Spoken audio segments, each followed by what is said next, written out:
కౌశికి వాళ్ళ ఇంట్లో అమ్మవారి పూజ జరిపిస్తూ ఉండటంతో ధాత్రి, కేదార్ వాళ్ళందరూ కూడా రెడీ అయిపోయి ఏర్పాట్లు పూర్తి చేసి ఉంటారు. అప్పుడే ఒకతను మేడం డెలివరీ అంటూ రావటంతో నేనే ఆ డెలివరీ ఆర్డర్ చేసింది, ఇలా ఇవ్వండి అని నిషి పరిగెత్తుకుంటూ వెళ్ళి ఆర్డర్ తీసుకుంటూ ఉంటుంది. ఏంటమ్మా నువ్వు డెలివరీ పెట్టావా? ఏం డెలివరీ ఏం పెట్టావు అని సుధాకర్ ప్రశ్నిస్తూ ఉంటే, ఏమున్నాయి నిషి ఆ డెలివరీలో అని ధాత్రి అడుగుతూ ఉంటుంది. పూజ కోసం రిటర్న్ గిఫ్టులుగా కుంకుమ బన్నెలు ఇవ్వటం కోసమని నేను ఆర్డర్ పెట్టానులే అని నిషి ఆ బాక్సును పట్టుకొని హడావిడిగా టెన్షన్ పడుతూ మెట్లు ఎక్కి తన గదికి వెళ్తుంది. నిషి ఆ బాక్సులో కుంకుమ బన్నెలే కనుక ఆర్డర్ పెట్టి ఉంటే ఎందుకు అంతలా టెన్షన్ పడుతూ వెళ్ళింది?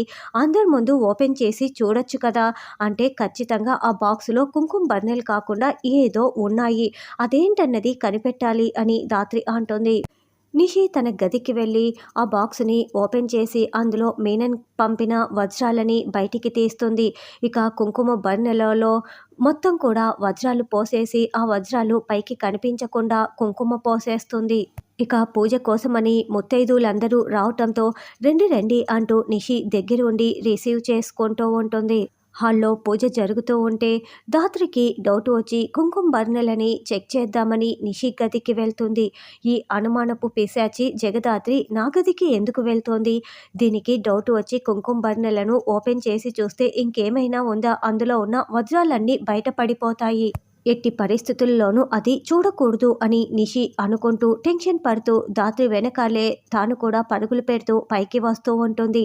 ఇక ధాత్రి నేరుగా నిషి గదిలో ఉన్న కుంకుమ బర్నెల దగ్గరికి వెళ్ళి ఓపెన్ చేసి చూస్తుంది.